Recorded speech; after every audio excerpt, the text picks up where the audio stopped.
Hello student, science का हम first और सेकंड सेट जो है वो डिस्कस कर चुके हैं। अब मैं थर्ड सेट की आपको की बताने जा रही हूँ। और क्योंकि तीनों सेट में क्वेश्चन सेम थे जो एमसीक्यू और असर्शन रीजन थे, तो एक्सप्लेनेशन मैंने फर्स्ट सेट में दी है। किसी भी स्टूडेंट को अगर एक्सप्लेनेशन की रिक्वायरमेंट हो तो फर्स्ट सेट की वीडियो से वो देख सकता है। थर्ड सेट की हम बात करने जा रहे हैं। इसमें फर्स्ट क्वेश्चन है, बैलेंस केमिकल इक्वेशन पूछी हुई है, तो फर्स्ट क्वेश्चन का जो आंसर है वो है सी। सेकंड क्वेश्चन है, ऑल्फैक्टरी इंडिकेटर्स के बारे में पूछा हुआ है, तो इसका आंसर है A, clove oil and vanilla essence.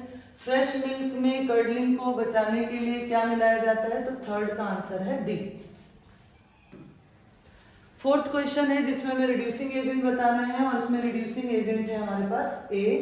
Fifth question में हाइड्रोनियम आयन यानी H पॉजिटिव आयंस के बारे में हमें बताना है, तो उसका आंसर आएगा hydrogen chloride gas and water. तो फिफ्थ क्वेश्चन का आंसर हो गया सी। सिक्स्थ क्वेश्चन में हमें इलेक्ट्रॉन डॉट स्ट्रक्चर गिवन है, ऑक्सीजन का electron dot structure, oxygen double bond बनाता है, तो इसका आंसर आ गया ए। और इसमें हमें बताना है एम्फोटेरिक ऑक्साइड्स के बारे में कौन सी स्टेटमेंट ट्रू है। तो एम्फोटेरिक ऑक्साइड्स वो होते हैं जो एसिड और बेस के साथ रिएक्ट कर जाएं और सॉल्ट और वाटर बनाए, तो सेवंथ का आंसर आ गया सी। एट्थ क्वेश्चन में टेरेस्ट्रियल ऑर्गेनिज्म को उनका ब्रीथिंग रेशियो पूछ रखा है एक्वाटिक के साथ, तो फास्टर होता है because the amount of dissolved oxygen is low, तो एट्थ का आंसर आ गया बी। नेक्स्ट क्वेश्चन है कि ट्रांसपिरेशन के बारे में बात कर रखी है, जो लॉस ऑफ वाटर की बात कर रखी है, तो ये ट्रांसपिरेशन और ट्रांसपिरेशन क्या करता है, टेम्परेचर रेगुलेशन करता है, तो नाइन्थ का आंसर है बी। टेंथ क्वेश्चन में बैक्टीरियल डिजीज है सिफिलिस और जो वायरल डिजीज है वो है वॉर्ड, तो आंसर आ गया टेंथ का डी। 11th क्वेश्चन में गस्टेटरी रिसेप्टर के बारे में पूछा हुआ है जो हमारे जीभ पर प्रेजेंट होते हैं, तो आंसर आ गया टॉन्ग। 12th क्वेश्चन में हमसे पूछा हुआ है, दो स्टेटमेंट गिवन है जिसमें एक में डोमिनेंट ट्रेट की बात कर रखी है और एक इनहेरिटेड ट्रेट की बात कर रखी है, तो 12th क्वेश्चन का आंसर है सी। 13th क्वेश्चन में हमसे राइट हैंड रूल की बात कर रखी है, जिसका 13th का आंसर आएगा B, directly below the wire. Question को आप पढ़ोगे तो समझ आ जाएगा। 14th क्वेश्चन में रिलेशन पूछा हुआ है, तो 14th का आंसर है B, Q is equal to IT and W is equal to V into Q। 15th question में हमें स्ट्रेट सोलेनॉइड और बार मैग्नेट के बारे में इनकरेक्ट स्टेटमेंट पूछी है, तो इसमें इनकरेक्ट स्टेटमेंट है ऑप्शन सी, तो 15th क्वेश्चन का आंसर है बेटा सी। 16th क्वेश्चन में मिनिमम रेटिंग पूछ रखी है फ्यूज वायर की, आंसर आएगा जी डी।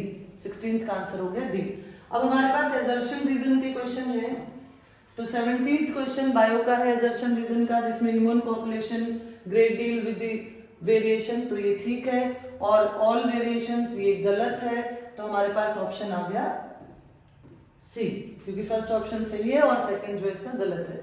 केमिस्ट्री का एजर्शन रीजन है जिसमें जिंक ऑक्साइड की रिडक्शन हो रही है, ये ठीक है, और एक्सप्लेनेशन भी ठीक है, तो इसका आंसर आ गया ए। मैग्नेटिक फील्ड लाइंस ये भी सही है, और ये जो स्टेटमेंट दे रखी है इसमें ये भी सही है, तो दोनों बातें सही हैं, लेकिन इसको एक्सप्लेन नहीं कर रहा, तो इसका आंसर आएगा बी। और लास्ट क्वेश्चन जो है 20 क्वेश्चन नंबर, ये बायो का है, इसमें दे रखा है the walls of the atria, ये थिकर है वेंट्रिकल से, उल्टा दे रखा है, जबकि वेंट्रिकल्स की वॉल्स जो थिकर होती हैं, तो हमारा पहला ही ऑप्शन गलत हो गया, ये ऑप्शन ये सही है, तो इसका आंसर आना चाहिए डी। तो ये जो थी ये एक्सप्लेनेशन, तो मैंने आपको कहा कि फर्स्ट वीडियो में जो फर्स्ट सेट है उसमें इसकी एक्सप्लेनेशन भी है। ये आंसर थे तीनों सेट के, फर्स्ट सेकंड और थर्ड। किसी और स्टेट का कोई स्टूडेंट हो जो अपने आंसर्स एमसीक्यू के आंसर्स पता करना चाहता हो, तो ये गिवन नंबर पर, ये व्हाट्सएप नंबर है जिसपे आप अपना पेपर जो है वो सेंड कर सकते हो, आपको अपनी आंसर की जो है वो मिल जाएगी। Thank you, have a nice day.